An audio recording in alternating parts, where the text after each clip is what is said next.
I came in by reading and studying a lot of biography of Malcolm X. I admired how sharp he was and how he well read and well versed in the history.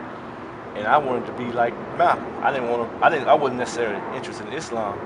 I wanted to be able to defend the truth and represent for our people the way he did and stand strong on it. So I said, well, only place I can learn to become like Malcolm is in the mosque.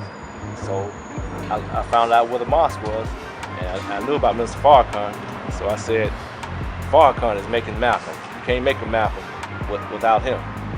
So that's how I ended up coming to Muhammad Mosque 115. I applaud Malcolm for the works that he did for our people and the strong stance that he took against injustice and the self-determination, self-defense, the intelligence that he displayed.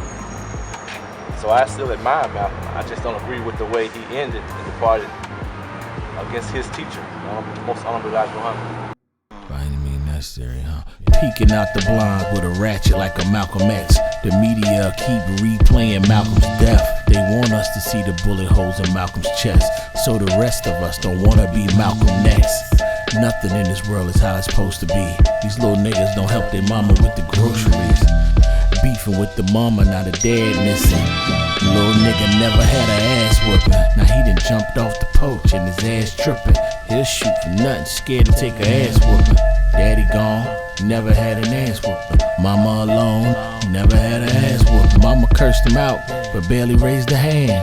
Even if she did, she couldn't raise a man. She wanna see a baby grow to be a greater man. She know the black man is God. See the Abraham, mama on her knee. She got praying hand, daddy planting more seeds. She in labor hand, daddy got another family with his soulmate. When his mama find out, you know she gon' hate.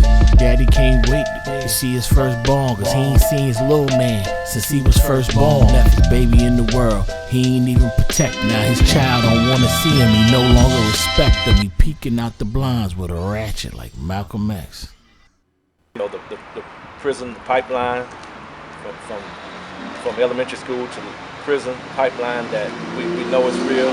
We know that the same enemy has invested in the music and the record labels, have an investment into the prison industry as well. And that can be traced, that can be proven, that's documented.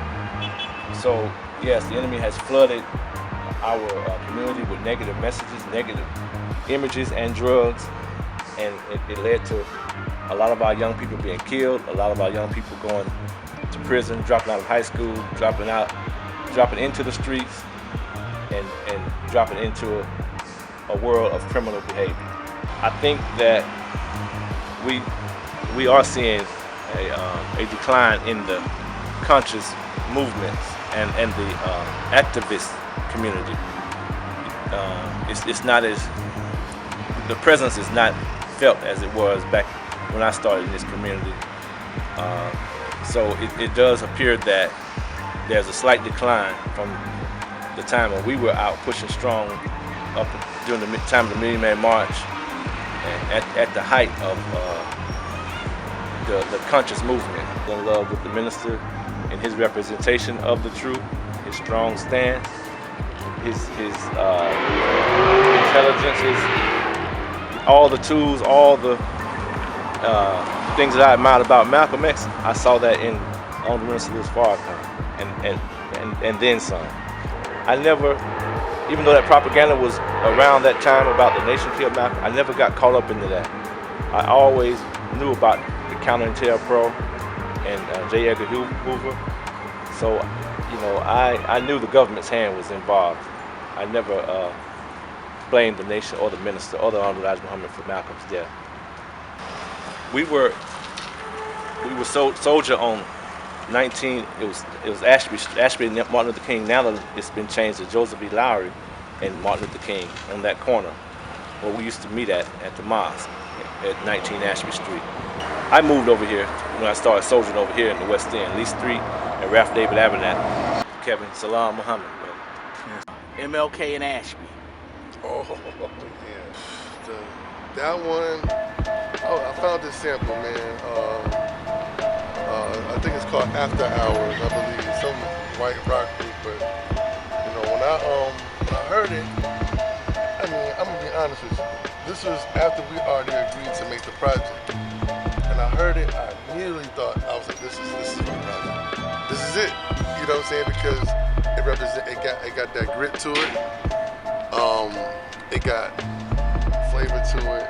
The drums was hitting hard, and I knew it was gonna deliver the message the right way. Sometimes I'm not always a chopper. You know what I'm saying? Some people think producing is chopping. Producing is in your ear.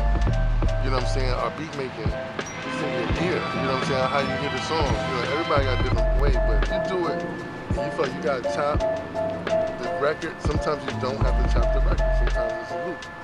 You know what I'm saying? And that one was a chop though, but I made it sound like a loop. That definitely was a chop. Perfect. It was like that. That's what I was looking for. That's what I didn't have to do nothing. I was like, that's it.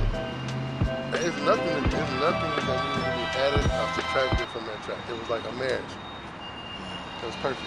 I agree. And 7 songs, man. I mean, come on, how you feel about that? That's a God number. You know what I'm saying? So I already knew when we got the God number, it got to come right. Supreme being Black Man. You know what I'm saying? Supreme being Black Man is on the track. Supreme being Black Man produced the track. Khalik, Evolution Be Known, aka Brother Brian 2X, 15B College Park, Atlanta, Georgia.